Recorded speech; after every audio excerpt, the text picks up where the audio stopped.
Di menit terakhir pertandingan Indonesia menghadapi China adalah fantasi game ala Valentino Jebreeetalks Simanjuntak. Emil memberikan bola kepada Verdong menuju kepada Rizky Ridho, kepada Itzesi, kepada Hubner, kepada Mace Hilgers, berikan lagi kepada Pelupesi, berikan sebelah kanan kepada Sayuri menuju kepada Thom. Haye menuju lagi ke depan, kita kepada siapa di sana, ada Oleh berikan lagi ke sebelah kiri, ada Egy tarik lagi ke belakang, dan sebuah tendangan langsung dan jebret Thom, Profesor Haye, jebret, gol. Siapa kita? Percaya. It can be miracle if we believe. Kalau kita percaya, maka itu akan menjadi kenyataan. Kata Maria Carey, from doubters to believers. Kata Jurgen Klopp, bermimpilah, karena ketika engkau akan terjatuh di antara bintang-bintang. Itu kata Bung Karno. Indonesia bisa. Indonesia menuju Piala Dunia. Dan hari ini kita bersama seseorang yang juga akan bersama Indonesia lolos ke Piala Dunia. Ada Neal Petersen. Selamat datang Neal Petersen dari kami Jebreet Media. Datang one more. Yo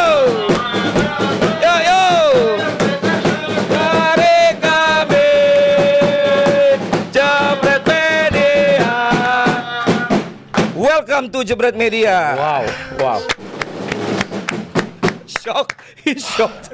I'm so sorry. I don't know what just happened. Oh my God, it's the best introduction ever. So before I also a commentator for I know. Indonesian football, Yes. but now I'm doing this media. So maybe the same with you. You have your own media as well. Yes. But you're more senior than me because I read you already start in journalist since 2003. So now I went to the School of Journalism in Holland in 2005, I think. Mm-hmm. Then I went to America. To Boston? Boston, yeah. And then I studied there. I played football. I got injured, got back to Holland, and then I started in journalism. So, 2006, my first job in journalism. But you already took communication on your major for university. Yeah. Why communications? So a major communication with minor journalism. Oh, I see. So and like, to be honest, it was great studying, but if you work in journalism, you learn everything just doing the job. Mm-hmm. That's But in media. Is it in the Netherlands? Lots of football players also doing the college thing, the university things, the education thing. You have some players that try to do a study, but it's difficult with schedule because they cannot go to university because they're at training or at practice. So sometimes they'll do something at night. They do something online, but no, I think it's starting a little bit more now that people are getting a degree also during their career. So you are a footballer before? Yeah, I was a footballer. Yeah, in a different life, but I was What younger. do you mean in a different life? No, I was talking to Sergio van Dijk on our podcast, and the ex-Persib player. Right? ex-Persib, ex-Timnas. Yeah, he was at FC Groningen, and I went on trial there. So I was 16, and he made already his debut, and then I trained with him with the second team from FC Groningen. I never forget after training. And he said, Neal. I said, yes. And because he already made his debut. And so I was like, hey, yes, Sergio. And he said, do you have more options? I said, yeah, I can go to Utrecht, Sparta, Rode JC. He said, okay, don't come here. I said, why? So don't come here, go to a different team. And then I didn't listen to him. I signed a contract with FC Groningen, 2-year contract. I see. And now I asked him, why did you give me that advice like 20 years ago? And then he said, Neal, I wasn't playing anymore in the first team. I wanted to leave. And I said, you're a good player. You shouldn't come here. But I didn't listen to him. I went to Groningen. It didn't work out. I played a year in Austria. And then I came back, went to the States, tore my ACL, MCL, and I was finished. So complete. Yeah, but like, to be honest, I enjoyed everything I did with football. I still love to play football. But I believed I never was going to be a pro. People around me thought I was going to be a pro, but I think no. So you have a different story after that. So, Yeah, yeah, so it's yeah. like ini kayak The Rock, no, The Rock. Dwayne Johnson dulu maunya juga pengen jadi American footballer kan. Akhirnya jadi wrestler, sekarang jadi pemain film. Jadi nggak ada yang tahu jalan orang, guys. Itu namanya destiny. I'm trying to make you confused because I do Yeah, of both. course, yeah. Because I. It's good. I love it. I love we have an audience and everything. It's great. Yeah. So we make like a mini stadium over here. Well, it's really impressive. Like I don't know if you've seen. Like I'll show you after the show how we started with my own company in 2015, and it was something like this. A lot of jerseys. We had even grass in the studio all over. The synthetic grass. Yeah. So it's impressive. Yeah. Maybe you can tell us how you started. So, Is It's it I can do it in a short Petersen version. Media or So I came back from the States. I started working a little bit in journalism. Then I got so our head of production is in the back, and he supports AZ Alkmaar.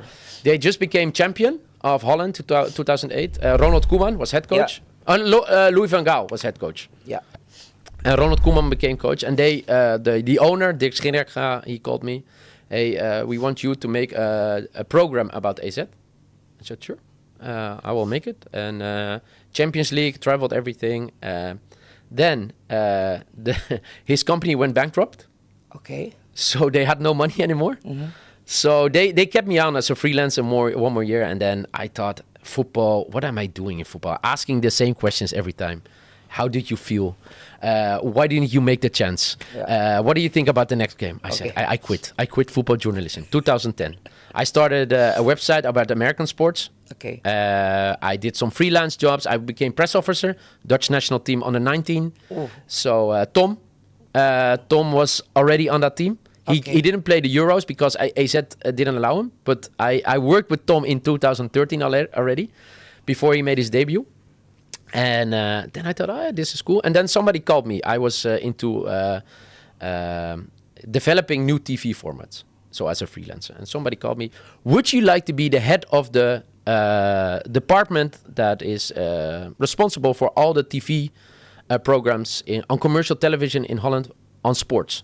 So like a video. I said, yeah, but I'm very young. But I go for an interview. And I became the head of the department, and so I was responsible for TV programs, and I did it for a year, and then I quit my job because I didn't enjoy it. 1 year? Yeah, because I thought, hey, it's a great title, on your business card, head of, great salary, at a great apartment. I didn't enjoy it, and then I decided to quit, and I was supposed to travel. And then somebody called me, hey, can you make an online program about the World Cup 2014? 14. Yeah. I said, sure, because I was responsible for the most famous Dutch TV talk show about sports. It's still on TV. My name was always like on the titles. I had no influence. They are the biggest TV stars in Holland. My name was there. I had nothing to say. They are real TV stars. But they said, yeah, you made that program. I said, no, not really, but okay. I said, if I can do it, I'll do it totally different. So we rented an apartment in Amsterdam, built a TV studio, and every day between 4 and 5, we did a live show about the World Cup. And we invited all new guests. So people who are blogging, people who are big on Twitter, but also all players. Yeah. They come as well? They come. I asked them, hey, you want to come? Yeah, sure. Why not, Neal? And then people said, hey, this is cool. And then they gave me advice. Why don't you start your own company? So we started in 2015. FC Afkikken. And that's how we started. And from that, we just did a weekly show. There were a lot of TV talk shows. We did an online show. And they said, why would you do a new show? I said, because I don't like that people are always talking about players. You should talk with them, not over them. You should invite them. Yeah. So we invited players, getting some traction. People thought it was great. Then in 2017, we started podcast. And now we have 12 own podcasts. So different labels. Like the Haye Way is one of them. And we produce for TV stations, for ESPN, for Fox, HBO. So you also produce yeah. the content for them. So, for example, I'm the host of the UFC. Great picture. Thank you. Yeah. Terima kasih. So I'm hosting, but we also produce on the background. And the same for the Olympics. I did last year. I hosted the Olympics in Paris, but we also did in the studio in Holland. We did a production. So that's what we always try. If I host something, can we also do the production? And that's basically what we do nowadays. So we try to come up with new ideas, new podcasts. And then sometimes it works, sometimes it doesn't, and then we go on. Yeah, it's the same with us. Yeah, it's well. That's good, you know. I saw also your FC Afkikken. Yeah, that's it's like 4 pundits, right? Yeah, 3 or 4. Yeah. It's the same with us. Yeah, we like 3 times a week. Yeah, we do daily. We started like during COVID in 2020. Nobody was doing anything. Yeah, the same. And then we started. Yeah. Before we also doing daily. Yeah. But we don't have enough money, and then we have to reduce from daily to 3 times. Yeah. And maybe next month we're gonna do just once in a week. Yeah. Yeah. No, but like that's something. People always tell me, yeah, you build a great business, and I always think. I like creating ideas, but I'm not a good businessman. How we have a similarity? Yeah, I'm not a good businessman. No. I have a lot of ideas. Yeah. Making like new IP, something like that. Yeah. Works, not works, Yeah. and then people follow it, and then people that enjoy it and got the sponsorship. Oh. Yeah, but that's so. But you can give me advice. No, I'm terrible at advice. No, but that's the reason I broke with TV, because in TV in Holland, you only can start a program when you have sponsors on commercial television. True. So it only will air if you have sponsors. I believe if it's a good idea, sponsors will come. You don't have to get it, and then you don't have to change the IP.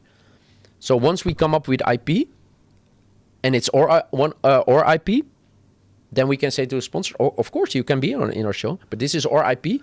You have to adjust to our IP. Wow. That's what I believe in.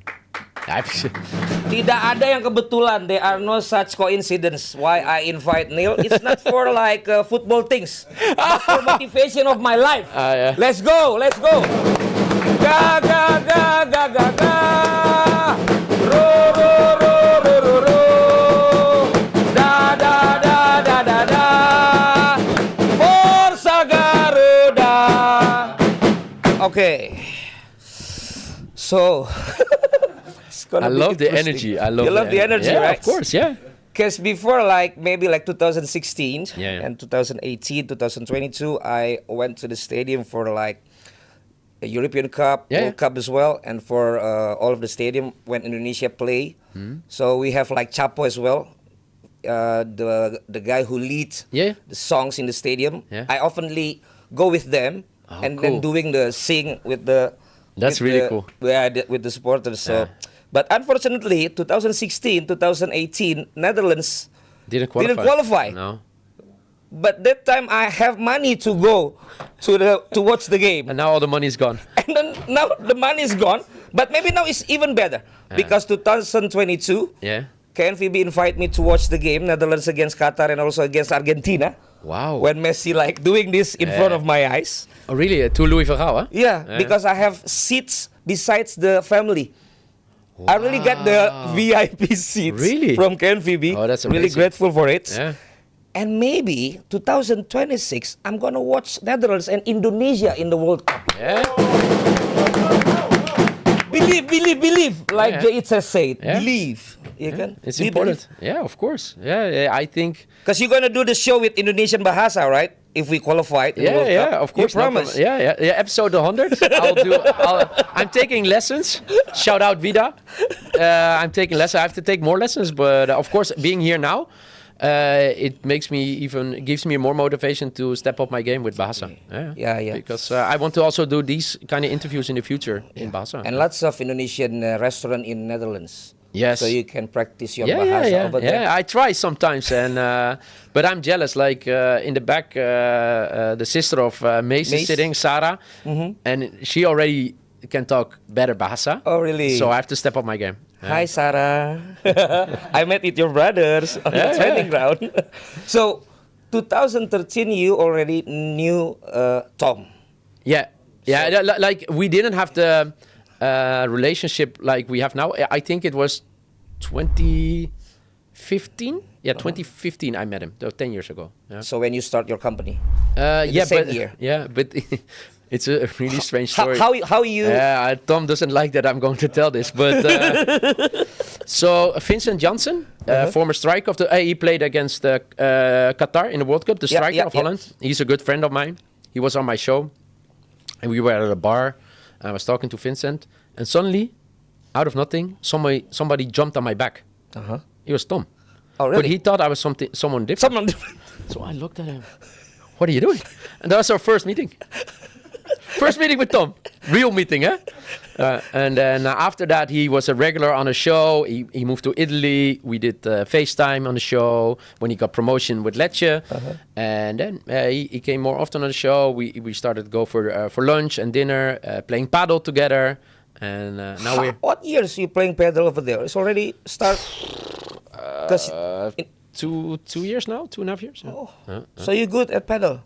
Good. No, it can be better, you know. You have two against me as well. Yeah, of course. Hey. I played 3 times against Thom. Okay. And his dad.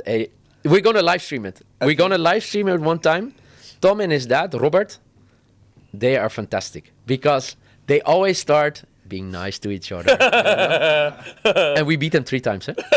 And then they get, you have to get the ball. You and then they are real winners. Like Thom is on the pitch. He's a real winner. In Indonesia, in Indonesian league, I heard from the players, number 1 for playing paddle is Ezra Walian. Yeah. Before he's also Ajax. Ezra is really good. Yeah, is he playing really paddle. Good? Yeah. Now he's in Kediri, I think. He was injured. He's getting back now, right? Yeah. I know him very close. Oh, really? Also with his father or something. Yeah, he's a great player. He was a great player in Holland, to be honest. Yeah. So who is the one who expected when Thom touching you at the early of the story? We have never. No, no. Oh, he just jump up. Yeah, he thought I was someone different. Yeah.